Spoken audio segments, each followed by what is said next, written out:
کیا آپ جانتے ہیں کہ ایک ایسا پرندہ بھی ہے جس کے سر پر ایک خوبصورت تاج ہوتا ہے جس کو ہدہد کہا جاتا ہے؟ یہ اسرائیل کا قومی پرندہ ہے۔ اس کو حرام قرار دیا گیا ہے، لیکن حرام ہونے کے باوجود اسرائیل نے اس کو اپنا قومی پرندہ کیوں بنایا؟ یہ وہ واحد پرندہ ہے جو صرف ایک جیون ساتھی کے ساتھ رہتا ہے اور اس کے علاوہ کسی اور کے ساتھ ملاپ نہیں کرتا۔ یہی وہ پرندہ ہے جو حضرت سلیمان علیہ السلام کا درباری تھا، ان کے لشکر کے لیے پانی تلاش کرتا اور ملکہ بلقیس کی خبر بھی یہی لے کر آیا تھا۔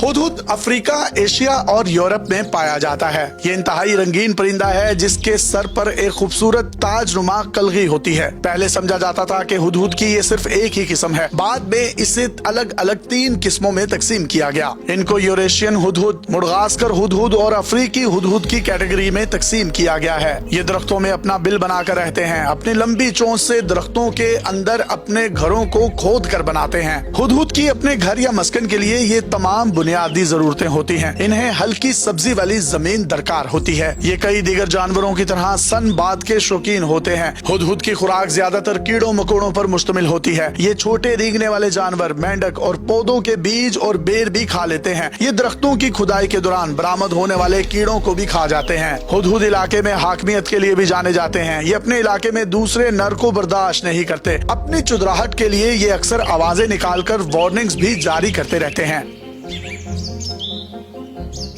نر ہدہد ایک دوسرے سے لڑائیاں کرتے رہتے ہیں۔ ان کی لڑائیاں اکثر خون ریز ہوتی ہیں۔ یہ ایک دوسرے سے لڑتے ہیں تو بعض اوقات ایک دوسرے کی آنکھوں کو نوچ کر اسے اندھا بھی کر دیتے ہیں۔ بعض اوقات مادہ ہدہد بھی لڑائی کا حصہ ہو سکتی ہے۔ ان لڑائیوں میں ہدہد جان بھی گنوا دیتے ہیں۔ اسرائیل کی جانب سے ہدہد کو اپنا قومی پرندہ قرار دیا گیا ہے۔ یہ فیصلہ ایک پاپولر ووٹ کے ذریعے 2008 میں کیا گیا۔ قومی پرندے کے لیے ووٹنگ کروائی گئی۔ 1,25,000 لوگوں نے اس کے حق میں ووٹ دیا۔ چونکہ ہدہد ہی حضرت سلیمان علیہ السلام کو ملکہ بلقیس تک لے گیا تھا، اس لیے اسرائیلی شہریوں نے اس کا انتخاب کیا اور اس کو قومی پرندہ قرار دیا۔ یہ یہودی مذہب میں حرام ہے، اسے کھایا نہیں جا سکتا۔ اس لیے یہ سوال اٹھایا جاتا ہے کہ حرام پرندے کو قومی پرندہ کیوں قرار دیا گیا؟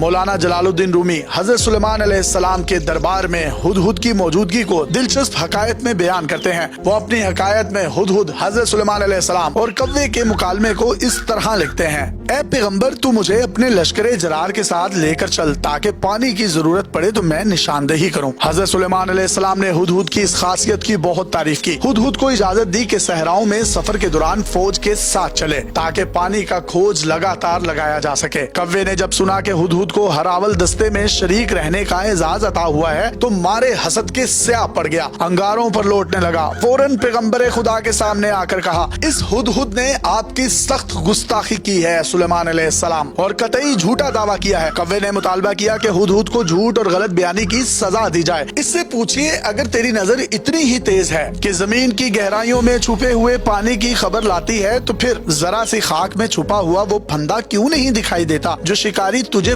پھنسانے کے لیے لگاتا ہے؟ ایسا ہی ہنر رکھتا ہے تو گرفتار کیوں ہوتا ہے؟ آسمان کی بے پناہ بلندیوں سے وہ جال کیوں نہیں دیکھ لیتا؟ کوے کی یہ بات سن کر حضرت سلیمان علیہ السلام نے ہدہد سے کہا: اے ہدہد، کوے نے جو بات کہی ہے وہ تو نے سنی، اب اس کا جواب تیرے ذمے ہے۔ اپنے دعوے کی صداقت کا ثبوت پیش کر ورنہ سزا کے لیے تیار ہو جا۔ ہدہد نے بے خوف ہو کر عرض کیا: اے بادشاہ، ناراض مت ہو۔ بد نیت دشمن نے حسد اور بغض میں جو میرے خلاف بات کی ہے اس پر دھیان نہ دیں۔ اب رہا یہ سوال کہ مجھے وہ مٹھی بھر خاک میں چھپا ہوا پھندا کیوں نظر نہیں آتا، تو اس بارے میں کیا عرض کروں؟ اگر حق تعالیٰ کی حکمت و مرضی میری عقل کی روشنی نہ بجھائے تو میں یقیناً پرواز کے دوران وہ حقیر پھندا بھی دیکھ لوں، لیکن جب میرا وقت آ جائے تو نگاہ کی خوبی وہاں کیا کرے؟ ایسے موقع پر عقل کام نہیں کرتی، چاند سیاہ ہو جاتا ہے اور سورج گرہن میں آ جاتا ہے۔ میری عقل اور بصارت میں یہ طاقت کہاں کہ فرمان خداوندی کا مقابلہ کر سکے۔ اسی طرح جب قوموں اور افراد پر عذاب الہی نازل ہوتا ہے تو ان کی عقلیں اندھی ہو جاتی ہیں، ان کی اصل بینائیاں سلب کر لی جاتی ہیں۔ اپنے میزبان یاسر شامی کو پاکستان کے سب سے بڑے ڈیجیٹل میڈیا نیٹ ورک